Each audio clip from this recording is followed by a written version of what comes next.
Well, hello there, YouTube. Welcome to this beautiful Saturday, the 6th of May. It's 52 degrees out here, and all of a sudden I got little pops of sunshine out here. It's almost 10 o'clock in the morning now. So I woke up at 5 this morning and just couldn't get back because I went to bed way early last night. And so I got my 7, maybe 7.5. I'm not sure exactly when I went to sleep last night. But anyway, I got up this morning before the sun was up. I think it was sprinkling. It was dark outside. Even if the sun was up, you wouldn't have seen it. But so I decided to, I'm pretty sure I can get the shift servo to work. I did get the dig servo to work. I think I got the shift servo, so I decided to pull the engine and transmission assembly out of that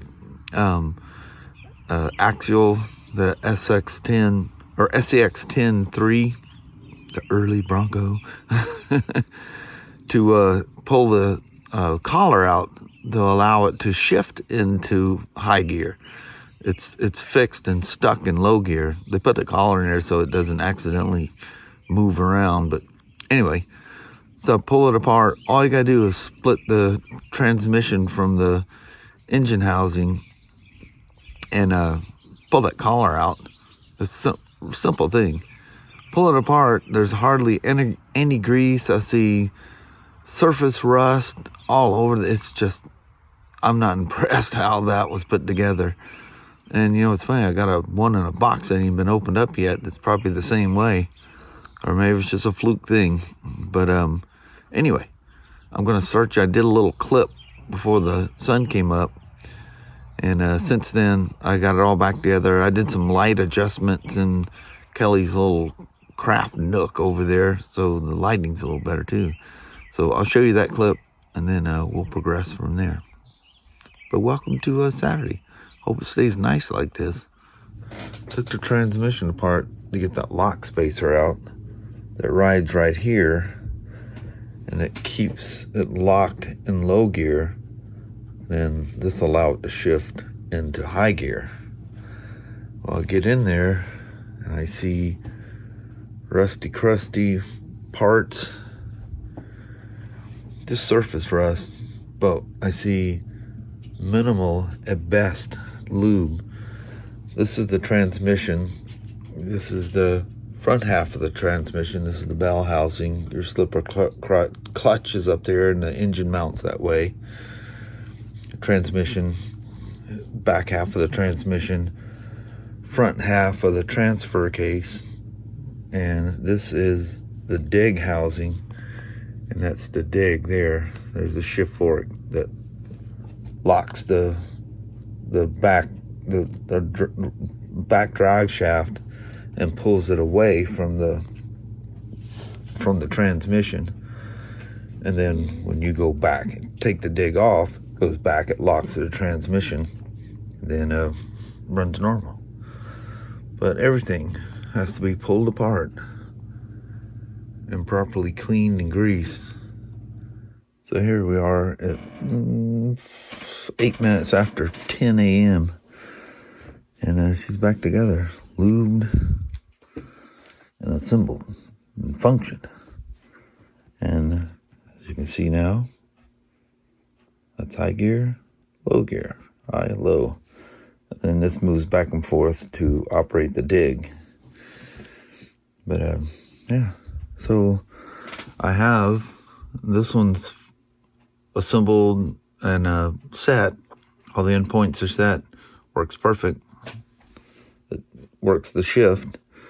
And these are lower. I think did I discuss that the other day? I decided not to use the Enduro ones because they were 7 kilograms. These are 4 kilograms.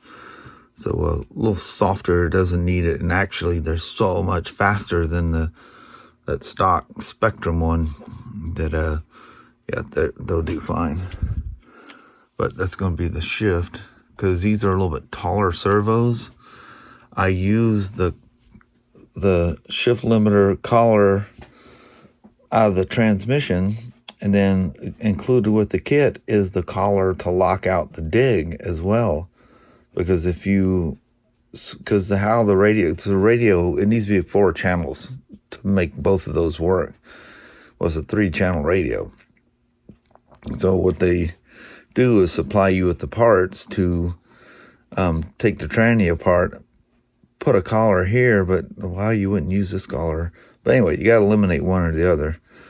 But I'm using both. I've got a 6-channel radio, that Fly Sky thing. Here, get this assembly back together in the truck, and then we'll work on timing and setting up that shift servo.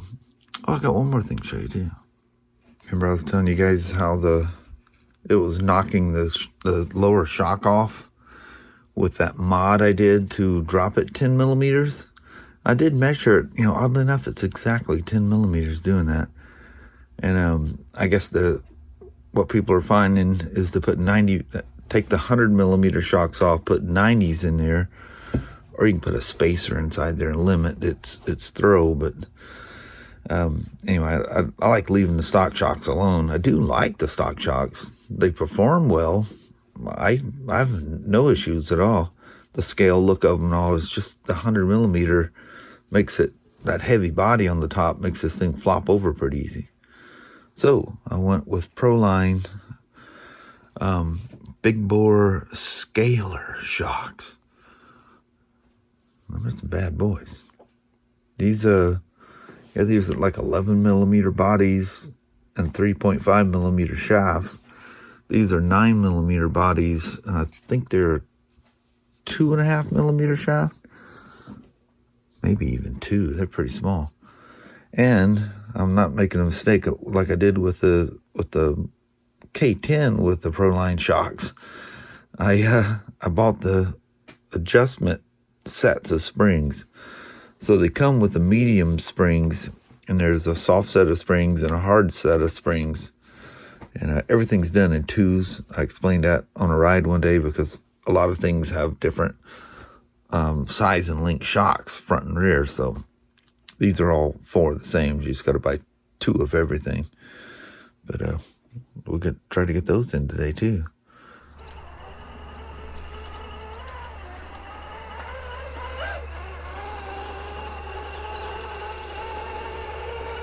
That torque twist.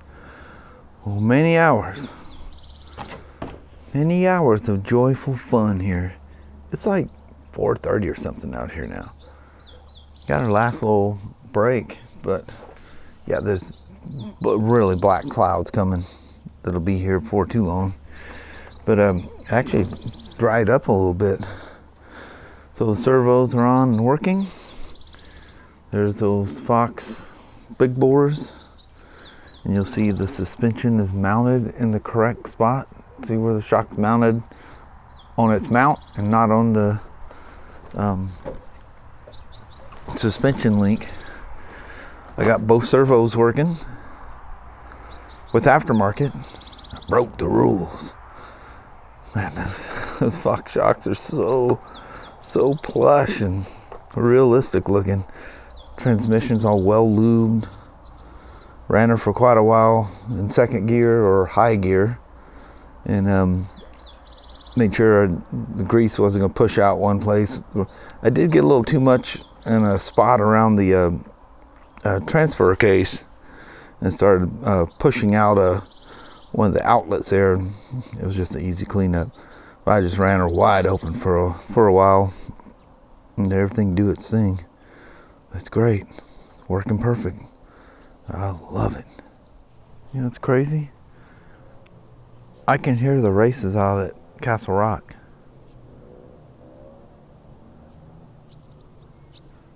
Is that crazy or what? That's nuts. So there's maybe 3 or 4 miles an hour difference at best. All right, this is low gear. That's held to the wood. It's only supposed to be like a 20% difference. 20% of really slow is not a whole lot. All right, so let's roll her up here, get her drop into second, which there she is, or high gear. It's noticeable. It's not a big change like it is with the Traxxas, but it's definitely noticeable. But you know what that high gear is really good for is if you're, a lot of people hike, go trailing with them, go hiking down dirt roads and stuff. And that comes in real handy to have that, because it's way more than walking speed and it's not revving the heck out of it at the same time. Definitely nice thing with that Fusion motor, it don't care. It's going to throw all its torque at it. It's nice that it has all metal gears all the way through it. It's not like the, which I thought, for some reason I thought the Gen 8, that's back in low. Thought Gen 8 had it as well, but turns out it don't. So, you know, I put the heavy springs in there instead of the, it comes with medium, and the kit has soft and hard. So I put the hard ones on. They feel pretty close to the stock springs, but I think it could go a little bit more. I put 40 weight in it because 40, I experimented a little bit, and 40 felt about the same as stock. If I can get them to just feel just like stock, I'd be happy with that. Those shocks worked really good. I had no problem with them other than they were too long, you know. They definitely have a beefier look, and I had to, like I say, I had to modify some things to make that work. But by tilting those front shocks back one notch, that essentially gives them a softer effect, because it's, you know, they're more laid down than straight up and down. And it works good. Very pleasing truck to drive. So I mean, somebody even suggested doing an unboxing with the other one. So Kelly's got some craft thing going on. I go out there, she's using that box as a table. I said, "You realize what you're using as a table?" She goes, "Yeah." And we'll probably just leave that one just completely stock, just so you got something to reflect on, you know. And Kelly will probably drive the thing around. She really does like the way these things look. And she hasn't even driven this one, so she don't even know. Even in stock form, it was plenty pleasurable to drive. Yeah, we're about to get it again here in a minute, aren't we? Ooh, that's like a little dip down in here. Lovely old cow. Yeah, I wouldn't. Look at that. Oh, I thought it was torque twisting. It was on the ground.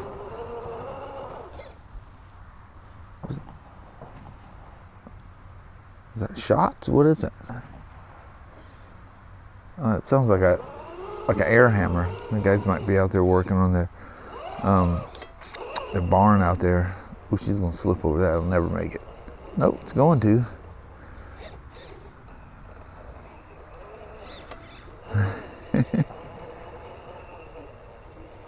Need to find a little figure for a driver. I don't know where everybody's getting those things. I have no idea, but I have done absolutely zero research.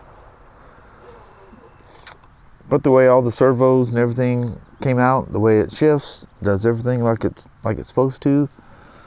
They're, you know, coreless, brushless essentially. Servos, they're waterproof. I think the stock ones, I don't think they're even listed as waterproof, but they are, you know, they call them digital. That's just like a layman's way of saying it's just an old brush motor.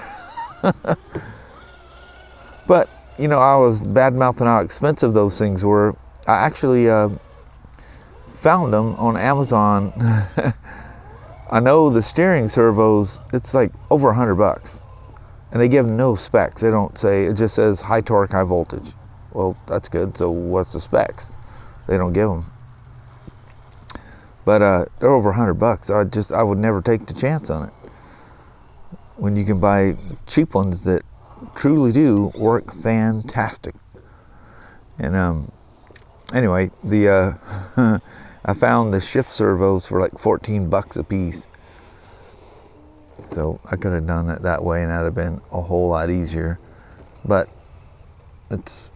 I just want to do something different because they kind of have a reputation unless something's changed. But I've already people with this truck, you know, the servos just burn out. In all fairness, they could very well not have the you know, the endpoint set correctly, doing it themselves most likely. But I don't know that. There's been so many of them, there can't be that many dingbat people. Well, I guess they tell you right in the manual before you drive it the first time, set your endpoints on it. So yeah, maybe they should do that. But anyway, loving the truck. Kind of weird some of the stuff, but I love doing this to these things anyway, because I do it for drivability and look. I want the scale look, and going 10 millimeters down on them shocks definitely gives it a scale look. And then I like it to be very enjoyable. I want my servos to be quick and powerful. I want them to be waterproof. And the motors always put a Fusion something, SE or Pro, usually a Pro. I did do an SE on this one though. It's fine. Because this thing goes slow, I go slow, and SE's perfectly fine. Anyway, here she is, all fixed up the way I like it.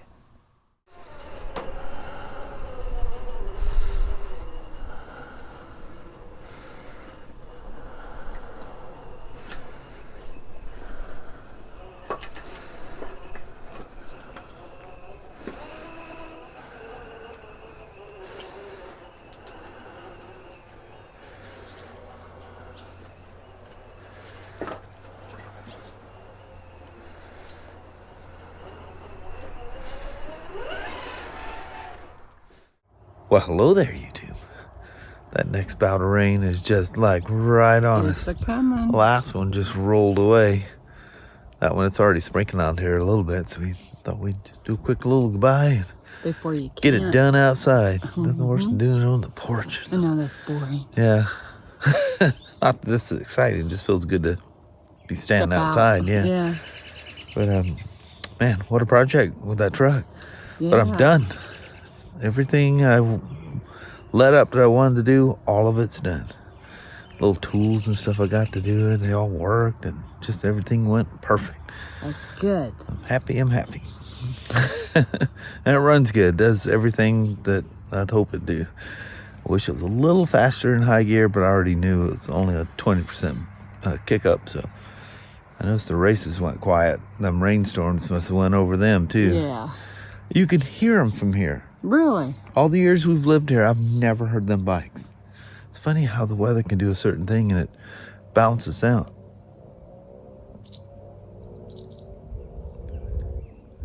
That's them. Holy crap. That's wild. But it's weird how sound can travel. Yeah, from that far away. I live in Castle Rock over there. Yeah. But anyway, Mom's doing craft stuff all day, painting and doing all kinds of crazy things. She's just having a ball over there. Although I think something frustrated her. I'm not sure what it was. It just didn't come out the way I wanted it to. I hate when that happens. I know. So that means a new project. Well, anyway, I think we can call it on that before that storm comes. That's looking pretty dark. Yes. Alrighty, well, thank you guys so much for watching. We really do appreciate it. We will talk to you tomorrow. Same smoke time, same smoke channel. Don't forget to give it a thumbs up, and you guys have an awesome Sunday or Monday. Heck yeah. Alrighty. See you tomorrow. See you then. Thanks for watching now. Bye. Bye-bye.